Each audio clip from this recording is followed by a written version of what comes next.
Kemudian Nabi Yakub bisa melihat lagi apa enggak? Bisa. Nah, dan ternyata yazulul marad bizawalis sabab. Penyakit itu hilang dengan hilangnya sebab. Kenapa Nabi Yakub tadi matanya buta memutih? Karena apa?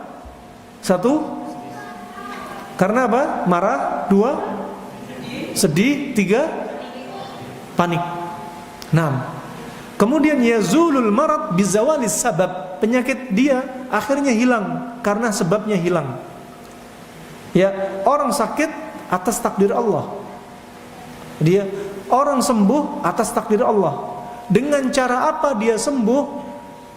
Atas takdir Allah. Sembuh melalui apa? Terapis, dokter, obat, herbal, jenis terapi apa? Sudah atas takdir Allah Subhanahu wa taala. Bahkan Nabi bersabda, "Wal ilaj minal qadar." Obat dan terapi itu juga termasuk bagian dari takdir. Nah, juga termasuk bagian dari takdir. Bagaimana Nabi Yakub sembuh dari penyakitnya? Allah sebutkan dalam surat Yusuf ayat 93. Ya, idhabu biqamisi hadza fa'alquhu ala wajhi abi ya'ti basira wa'tuni bi ahlikum ajma'in. Ya, idhabu, pergilah kalian. Siapa? Nabi Yusuf memerintah kepada saudara-saudaranya. Nabi Yusuf enggak dendam. Semua ini atas takdir Allah. Nabi Yusuf imani. Dan takdir Allah termasuk takdir buruknya ataupun baiknya di belakangnya itu indah. Makanya bapak-bapak, ibu-ibu yang ada di sini jangan pernah bilang takdir buruk dari Allah untuk mencelakakan diri kita. Jangan pernah. Takdir buruk dari Allah itu untuk kita. Buruk menurut kita. Di sisi Allah nggak ada buruk-buruknya.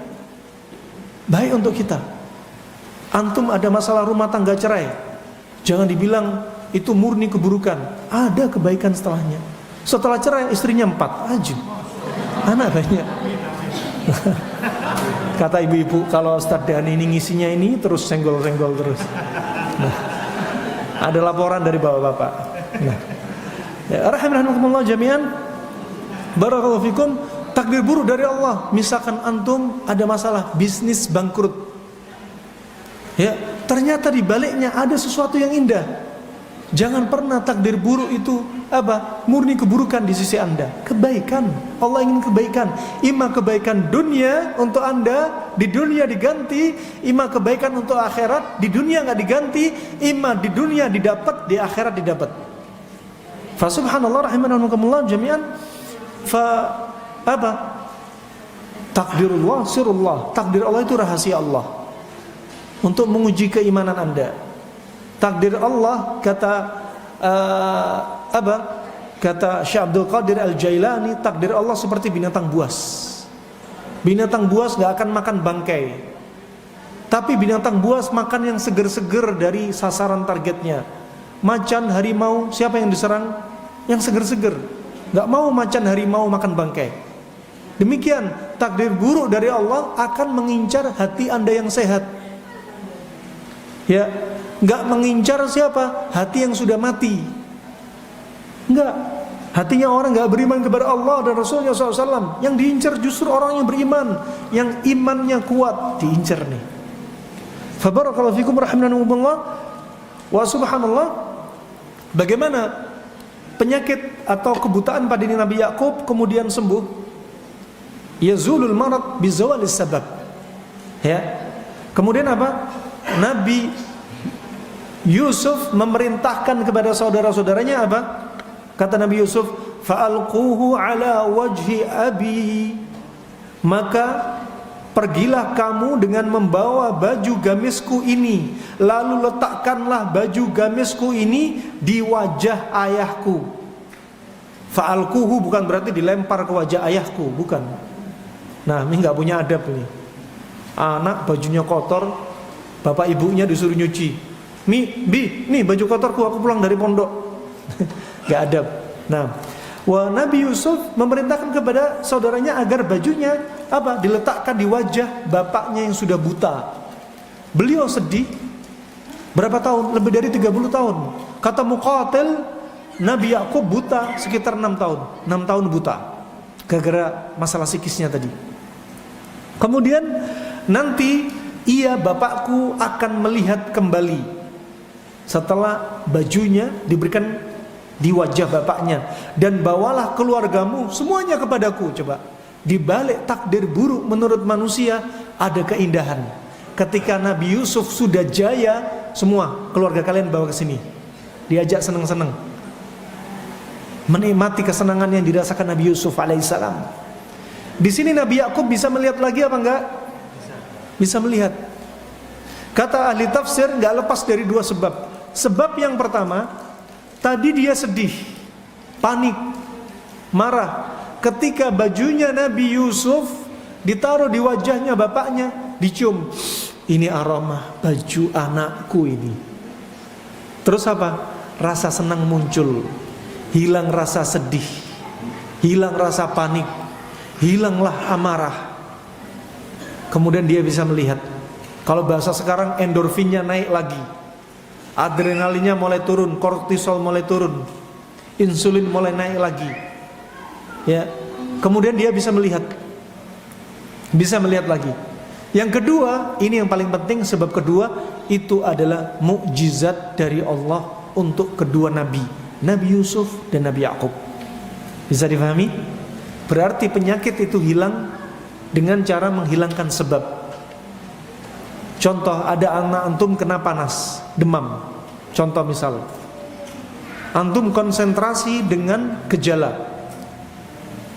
simptom, gejalanya apa? Panas, dikompres terus, dikasih paracetamol terus, tapi antum nggak mencari sebab. Ada orang yang panas karena diare, ada orang panas karena kurang cairan, ada orang panas karena nahan rasa nyeri, ada orang yang panas karena psikisnya ikut panas, ada orang yang panas karena kurang tidur, ada orang panas karena kebanyakan makan sifatnya panas-panas. Kalau antum konsen mengobati gejala, berarti antum belum mengobati sebab. Tapi cari hakikat sebabnya, itu hakikat obat. Dan di sini termasuk ada apa? Yazulul marad bizawali as-sabab. Penyakit itu dihilangkan dengan melalui menghilangkan sebab. Makanya hadis Jabir bin Abdullah riwayat Imam Muslim, likulli da'in dawa. Setiap penyakit pasti ada obatnya. Penyakit pasti ada obatnya. Maka antum sebagai dokter muslim, perawat muslim, terapis muslim, jangan pernah bilang HIV gak ada obatnya, hepatitis B gak ada obatnya, TBC gak ada obatnya. Nggak, umat Islam harus yakin Nabi sudah bersabda, hadis juga termasuk bagian dari wahyu. Wa may yantiqu 'anil hawa in huwa illa wahyu yuha. Termasuk apa? Ada obatnya semuanya. Kalau bilang nggak ada obatnya, HIV nggak ada obatnya, autoimun nggak ada obatnya, jangan bilang nggak ada obat. Nabi sudah bersabda, kalau bilang nggak ada obatnya karena dia belum bisa menyingkap obatnya. Dalam riwayat Imam Ahmad ditambahi, alimahu man alima wa jahilahu man jahilah. Taulah orang yang tahu dan bodohlah orang yang bodoh. Kenapa dia bilang HIV nggak ada obatnya? Karena dia belum punya ilmunya, belum bisa menyingkap. Padahal Allah sudah turunkan. Allah turunkan penyakit dan obat, sudah sekalian satu paket. Ya, makanya Al-Ba'li rahimahullah mengatakan hadis ini menunjukkan apa? Anjuran untuk belajar ilmu pengobatan. Bagaimana kita tahu obatnya satu penyakit kalau nggak belajar? Kemudian dalam hadis Jabir bin Abdullah ini dilanjutkan, likulli da'in dawa, setiap penyakit pasti ada obatnya. Kemudian apa? Wa idza usiba dawa ad-da'i bar'a biidznillah. Kalau sudah obat cocok sama penyakit, maka akan sembuh dengan izin Allah. Makanya kalau sebab sudah hilang, kapan hilang? Kalau sudah cocok. Sebab hilang karena cocok, antara diagnosa dan obat atau terapi sudah cocok, sudah klik, akan sembuh dengan izin Allah. Kesembuhan mutlak milik Allah, bukan milik dokter dan obatnya, bukan terapis dan cara terapinya, bukan herbalis dan obatnya, herbalnya, bukan, tapi milik Allah semata. Mereka hanya mengambil sebab perantara kesembuhan, tapi kesembuhan murni milik Allah Subhanahu wa taala. Wa idza maritu fa huwa yashfin. Nah, subhanallah, kalau sudah cocok akan sembuh dengan izin Allah Subhanahu wa taala. Contoh, kalau ada penyakit sifatnya panas, kasih dingin. Seperti demam, dibimbingkan Nabi SAW untuk apa? Abriduhu bil ma fa innahu min fahi jahannam. Demam dinginkan dengan air, karena demam itu dari apa? Hembusan jahannam. Termasuk ada terapi dari Nabi yang kita lupakan. Kalau ada orang demam, hendaknya dia dimandikan, tentunya dengan air dingin. Kapan? Fi waqtis sahur, di waktu sahur. Orang yang demam sebelum fajar dimandiin dia. Di rumah sakit, salah satu rumah sakit di Arab Saudi, di Qasim, ya, rumah sakit terbesar di Qasim, ya, perawat-perawatnya kalau mendapati orang yang demam di UGD sudah disuntik, nggak turun-turun, ya, sudah diinjeksi, sudah dikompres, kasih obat penurun panas nggak turun-turun, dimasukkan ruang khusus, perawatnya rame-rame nyiram si pasien dengan air dingin.